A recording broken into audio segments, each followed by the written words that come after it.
మొట్టమొదటిసారి ఈ దేశ ప్రధాని శ్రీ నరేంద్ర మోడీ గారిని ఈరోజు సాయంత్రం శ్రీ రేవంత్ రెడ్డి గారు ముఖ్యమంత్రిగా ఉప ముఖ్యమంత్రిగా నేను కలిసి వారిని ప్రత్యేకంగా కలవటం జరిగింది మర్యాదపూర్వకంగా. అందులో భాగంగా తెచ్చుకున్న తెలంగాణ రాష్ట్ర ప్రయోజనాలు కాపాడటం కోసం, అలాగే ప్రత్యేక రాష్ట్ర ఏర్పాటు కార్యక్రమంలో భాగంగా తెలంగాణ రాష్ట్ర ప్రయోజనాలని హక్కుల్ని కాపాడుతూ బైఫర్కేషన్ యాక్ట్ లో తెలంగాణ రాష్ట్రానికి అందించినటువంటి అనేక అంశాలు దేశ ప్రధాని శ్రీ నరేంద్ర మోడీ గారి దృష్టికి తీసుకొని రావడం జరిగింది. తీసుకొని వస్తూ మేము రాష్ట్రం కోరి కొట్లాడి తెచ్చుకున్నదే నిధులు, నీళ్లు, నియామకాలు. వీటికి సంబంధించి బైఫర్కేషన్ యాక్ట్ లో పొందుపరిచినటువంటి తీసుకొని రాలేకపోయింది. దయచేసి మేము మిమ్మల్ని కలుస్తూ ఆ అంశాలన్నింటినీ త్వరితగతిన తెలంగాణ రాష్ట్రానికి అందించవలసిందిగా వారికి విజ్ఞప్తి చేయడం జరిగింది. అందులో భాగంగా ప్రధానంగా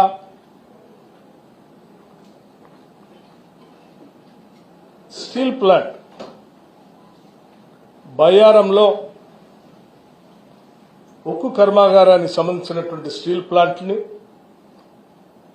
అట్లాగే కాజీపేటలో రైల్వే కోచ్ ఫ్యాక్టరీ, అలాగే గత ప్రభుత్వంలో అంది ఇచ్చినటువంటి ఐటీఐఆర్కి సంబంధించినటువంటి ప్రాజెక్ట్ని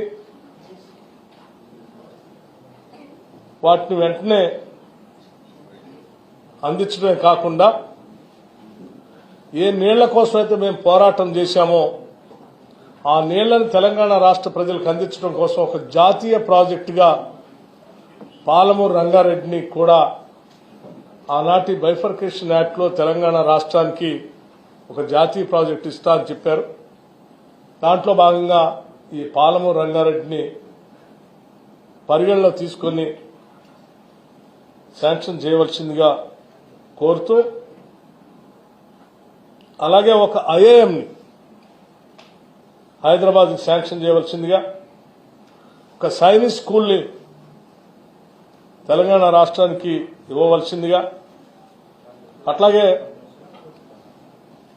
నేషనల్ హైవే అథారిటీస్ సంబంధించి ఒక 14 ప్రపోజల్స్ అప్గ్రేడేషన్ కోసం మీ దగ్గర ఉన్నాయి, వాటిని పరిగణలో తీసుకొని వెంటనే శాంక్షన్ చేయవలసిందిగా, అలాగే రీఆర్గనైజేషన్ యాక్ట్ ప్రకారం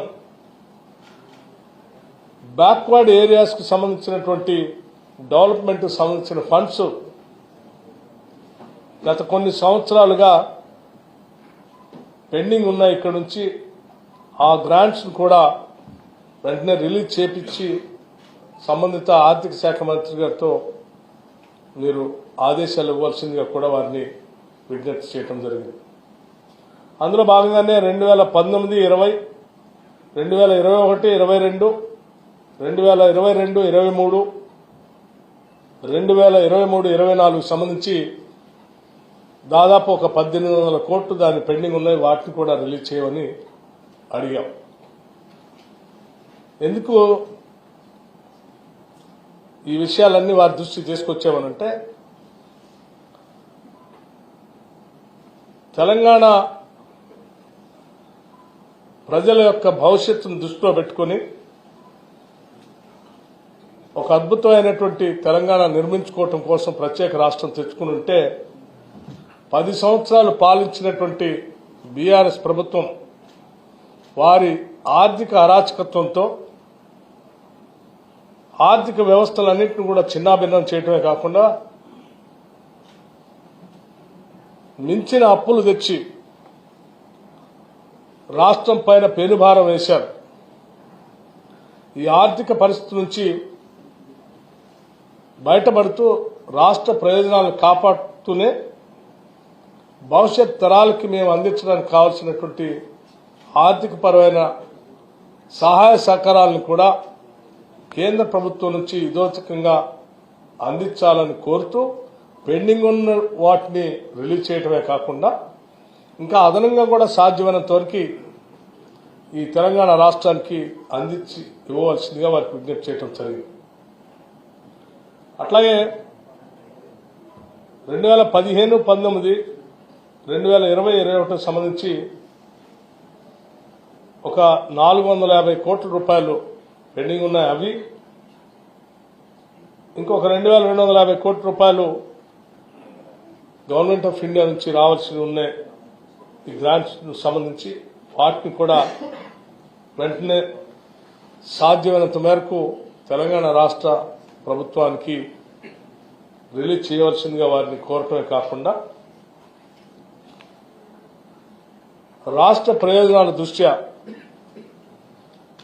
కేంద్ర ప్రభుత్వం నుంచి రావాల్సిన ఇతోధిక సహాయ సహకారాలు రాష్ట్ర అభివృద్ధి కోసం, ఆర్థికంగా నిలదొక్కుకోవటం కోసం, ఇరిగేషన్ ప్రాజెక్టులు పూర్తి చేసుకోవటం కోసం, విద్యా వైద్య రంగాలను బలోపేతం చేసుకోవటం కోసం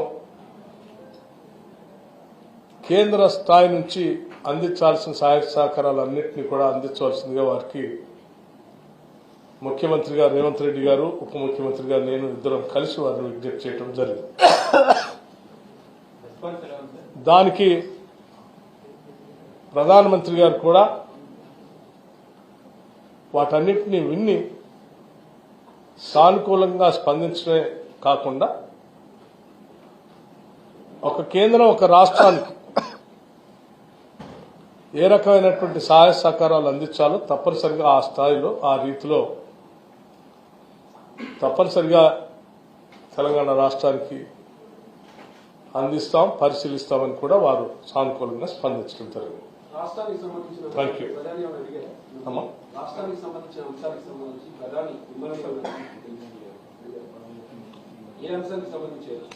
సో నేను చెప్పినటువంటి అంశాలకు సంబంధించి ఆర్థిక పరమైనటువంటి అంశాలు ఏవో పెండింగ్ ఉన్నాయో, ఇబ్బందులు ఉన్నాయో చెప్పినటువంటి అంశాలకు సంబంధించి మేము ఆల్రెడీ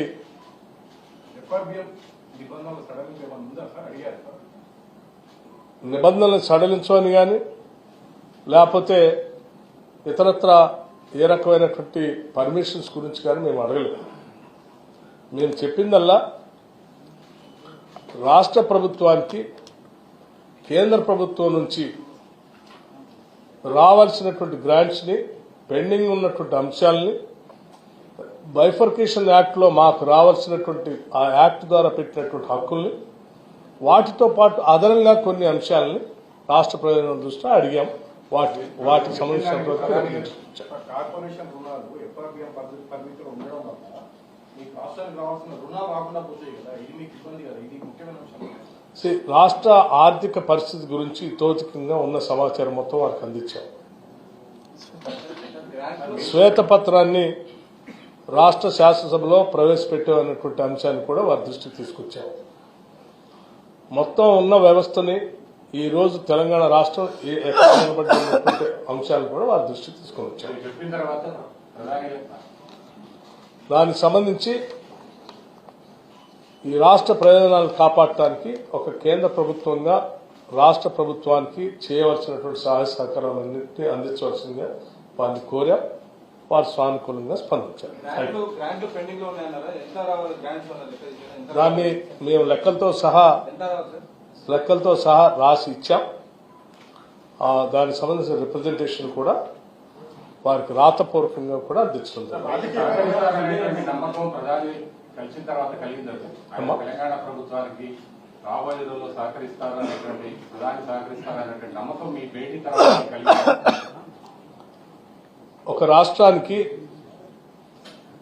కేంద్ర ప్రభుత్వం ఏ రీతిలో సహాయ సహకారాలు అందించాలో ఆ రాష్ట్ర పురోగతికి మీరు అడిగినటువంటి అంశాలు తప్పనిసరిగా సానుకూలంగా పరిశీలించి స్పందిస్తానని ప్రధానమంత్రి గారు చెప్పారు. గత ప్రభుత్వ అవినీతిపై ఏమైనా దర్యాప్తు చేయాలని కానీ అడిగారా మీరు?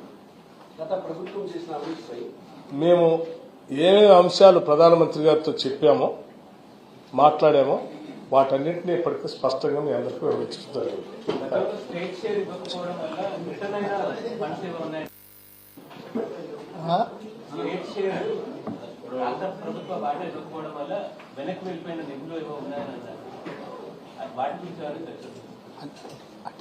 అన్ని రకాల నిధుల మీదనే చర్చ చేసినాం. వాటికి సంబంధించిన రకాల శాఖలలో రకరకాల నిధులు ఉన్నాయి. ఎగ్జాక్ట్ నెంబర్ అనే కంటే